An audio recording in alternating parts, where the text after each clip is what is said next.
அஸ்ஸலாமு அலைக்கும் வரஹ்மத்துல்லாஹி வபரகாத்துஹு.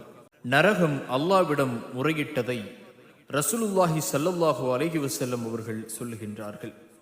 அதற்கு முன்பாக நரகத்தை குறித்து அல்லாஹ் தன்னுடைய திருமறை குர்ஆனிலே 9வது அத்தியாயம் 81வது வசனத்திலே கூறும்போது, தபூக் போரில் கலந்து கொள்ளாமல் பின்தங்கிவிட்டவர்கள் அல்லாஹ்வின் தூதருக்கு விரோதமாக தம் வீடுகளில் இருந்து கொண்டதை பற்றி மகிழ்ச்சி அடைகின்றனர்.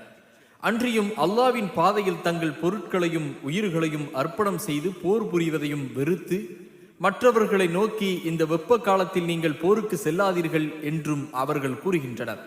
அவர்களிடம் நரக நெருப்பு இன்னும் கடுமையான வெப்பமுடையது என்று நபியே நீர் கூறுவீராக. இதை அவர்கள் விளங்கியிருந்தால் பின்தங்கி மாட்டார்கள் என்று அல்லாஹ் கூறுகிறான்.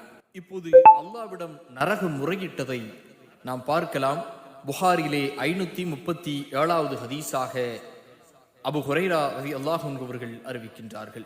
ரசூலுல்லாஹி ஸல்லல்லாஹு அலைஹி வஸல்லம் அவர்கள் கூறினார்கள், நரகம் இறைவா என்னுடைய ஒரு பகுதி மறுபகுதியை சாப்பிட்டு விட்டது என்று நரகம் இறைவனிடம் முறையிட்டது. கோடையில் ஒரு மூச்சு விடுவதற்கும் குளிரில் ஒரு மூச்சு விடுவதற்கும் இறைவன் அதற்கு அனுமதி வழங்கினான். கோடை காலத்தில் நீங்கள் காணும் கடுமையான வெப்பமும் குளிர்காலத்தில் நீங்கள் உணரும் கடும் குளிரும் அதன் வெளிப்பாடுகள் தாம் என்றார்கள் நபிகள் நாயகம் ஸல்லல்லாஹு அலைஹி வஸல்லம் அவர்கள்.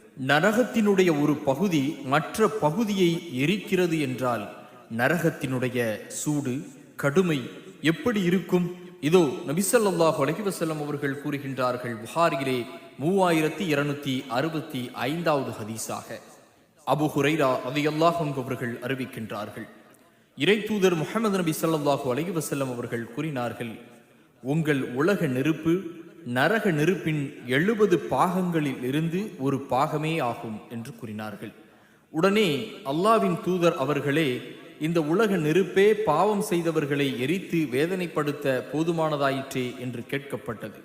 நபிகள் நாயகம் ஸல்லல்லாஹு அலைஹி வஸல்லம் அவர்கள், அப்படி அல்ல, உலக நெருப்பை விட நரக நெருப்பு 69 பாகங்கள் அதிகப்படுத்தப்பட்டுள்ளது. இவற்றில் ஒவ்வொரு பாகமும் உலக நெருப்பின் வெப்பத்திற்கு சமமானதாகும் என்றார்கள்.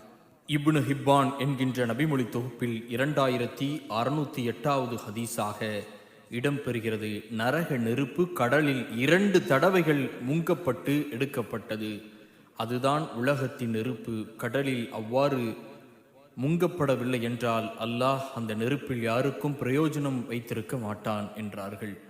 நரகத்தினுடைய நெருப்பு உலகத்திற்கு அல்லாஹ் கொடுக்கக்கூடிய நேரத்திலே கடலிலே 2 முறை என்றும் மற்றொரு அறிவிப்பிலே 7 முறை கடலில் மூழ்கப்பட்டு இந்த உலகத்திற்கு அல்லாஹ் கொடுத்ததை நாம் பார்க்கலாம். அப்படியே நரகத்தினுடைய நெருப்பை இந்த உலகத்தில் கொடுத்திருந்தால் அது கடுமையான ஒரு நெருப்பு.